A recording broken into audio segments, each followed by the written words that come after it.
நேயர்கள் அனைவருக்கும் வணக்கம். ரேவதி சண்முகம் கவிஞர் வீட்டு சமையலும் சேனலுக்கு உங்களை அன்போடு வரவேற்கிறேங்க. இன்னைக்கு நம்ம பார்க்க போகிறது தேங்காய் இல்லாமல் ஒரு குருமா. நிறைய பேர் தேங்காய் வேண்டாங்க, எங்களுக்கு சேரலைங்கிறாங்க. சில பேர் பயப்படுறாங்க அதிகமாக தேங்காய் சேர்த்துக்க. அந்த மாதிரிங்கிறவங்களுக்கு இந்த குருமா ரொம்ப ஹெல்ப்ஃபுல்லாக இருக்கும். இது பார்த்தீங்கன்னா காய்கறி நம்ம என்ன காய்கறி வேணும், அதாவது இங்கிலீஷ் காய்கறின்னு சொல்கிற கேரட்டு, பீன்ஸு, உருளைக்கிழங்கு, பட்டாணி இந்த மாதிரி விஷயங்கள் அதை சேர்த்து எல்லாம் பண்ணலாம். நான் ஏற்கனவே பார்த்தீங்கன்னா ஒரு 12 பீன்ஸு, ஒரு கேரட்டு, சின்னதாக ஒரு உருளைக்கிழங்கு 3ஐயும் வேக போட்டு ரெடியாக எடுத்து வச்சுருக்கேன். கொஞ்சம் உப்பு போட்டு அரை டம்ளர் தண்ணி விட்டு ஒரு விசில் விட்டு எடுத்து ரெடியாக வச்சுருக்கேன். இப்போ ஒரு கடாய் அடுப்பில் போட்டிருக்கேன். இதில் நம்ம எண்ணெய் ஒரு 2 டேபிள் ஸ்பூன்லேருந்து 3 டேபிள் ஸ்பூன் வரைக்கும் எண்ணெய் ஊற்றிக்கலாம். இதில் நான் தாளிக்க போகிறது ஒன்றும் கிடையாது, நேரடியாக வெங்காயம். ஏன்னா கரம் மசாலா போட்டு பண்ண போகிறோம், அதனால் நான் நேரடியாக வெங்காயம் தான் போட போகிறேன். பொடியாக நறுக்கின ஒரே ஒரு வெங்காயம்.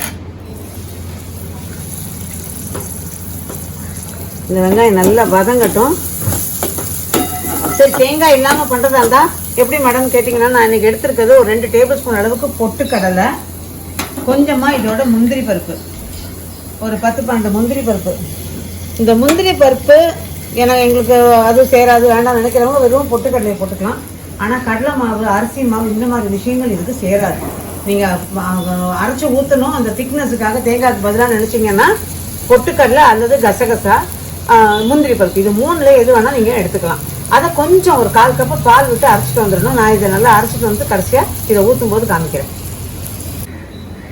இந்த வெங்காயம் நல்லா வதங்கிடுச்சு. அதில் ஒரு டேபிள் ஸ்பூன் இஞ்சி பூண்டு விழுது, அதோட தக்காளி, ஒரே ஒரு சின்ன தக்காளியை நறுக்கியிருக்கேன். இது வதங்கும் போதே நம்ம இதில் தனியாத்தூள் 1 டீஸ்பூன்,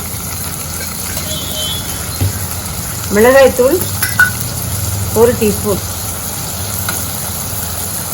அவ்வளோதான். இதையும் போட்டு தீயை நல்லா குறைச்சி வச்சுட்டு நல்லா வதக்கிடணும். இப்போ இதில் ஏற்கனவே நம்ம காயில் கொஞ்சம் உப்பு போட்டிருக்கோம். ஸோ இந்த குருமாவுக்கு தகுந்த மாதிரி கொஞ்சமாக உப்பு இதில் போட்டுடுறேன். கொஞ்சம் கொத்தமல்லி வதக்கும் போது போட்டால் வாசமாக இருக்கும். அவ்வளோதான். எண்ணெய் பிரிஞ்சிருக்கு பாருங்க, பார்த்தா தெரியும் எண்ணெய் பிரிஞ்சு வருது இல்லையா? இந்த ஸ்டேஜில் நம்ம வேக வச்சுருக்க இந்த காய்கறியை அதில் ஊற்றிடலாம்.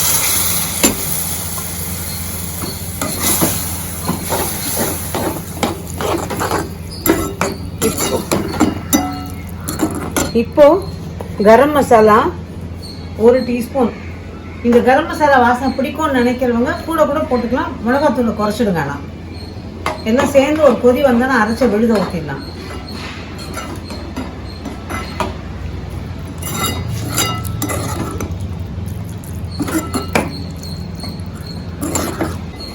சரி பாருங்க, நல்லா கொதிக்குது. இப்போ இந்த அரைச்சி வச்சுருக்கோம் பாருங்கள், நான் கொஞ்சம் பால் ஊற்றி அரைச்சிருக்கேன். இந்த அரைச்ச விழுத இதை ஊற்றிட்டு கொஞ்சமாக தண்ணி, ஏன்னா திக்காயிடும் இல்லையா, அதனால் கொஞ்சமாக தண்ணி.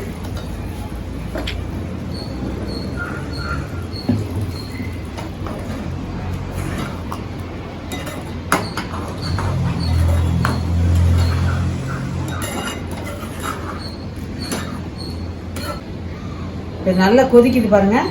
இந்த மாதிரி கொதி வரணும். ஒரு கொதி தண்ணி நமக்கு தகுந்த மாதிரி பார்த்து ஊற்றிக்கோங்க. என்னென்னா இந்த திக்னஸ் உங்களுக்கு பார்க்க இதுவாக இருக்கும், கரெக்டாக இருக்கும். ஸோ அந்த தண்ணி நம்ம ஊற்றிட்டு தீயை நல்லா குறைச்சிட்டு அப்புறம் தேவையான அளவு தண்ணியை ஊற்றி கொதிக்க விட்டிங்கன்னா கரெக்டாக இருக்கும்.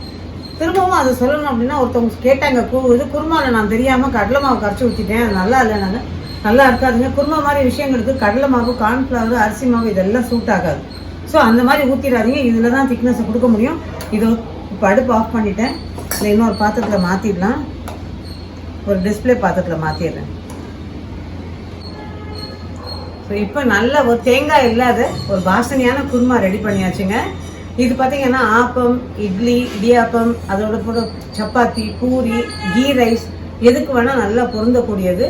இந்த கொடுத்துருக்க அந்த 3 பொருளும் அந்த திக்னஸ் ஏஜென்ட்னு சொல்லுவோம் இல்லையா, பொட்டுக்கடலை, கசகசா, முந்திரி, இது 3லையும் எதை வேணால் காம்பினேஷனாக எடுத்து பண்ணிக்கலாம். அதை தனியாகவும் அரைச்சி நீங்கள் பண்ணிக்கலாம். அந்த மாதிரி பண்ணி பாருங்கள், தேங்காய் இல்லாத குறையே தெரியாது. இதை செஞ்சு பார்த்துட்டு உங்களோட வேல்யூபிள் கமெண்ட்ஸை எனக்கு கமெண்ட் பாக்ஸில் போடுங்க.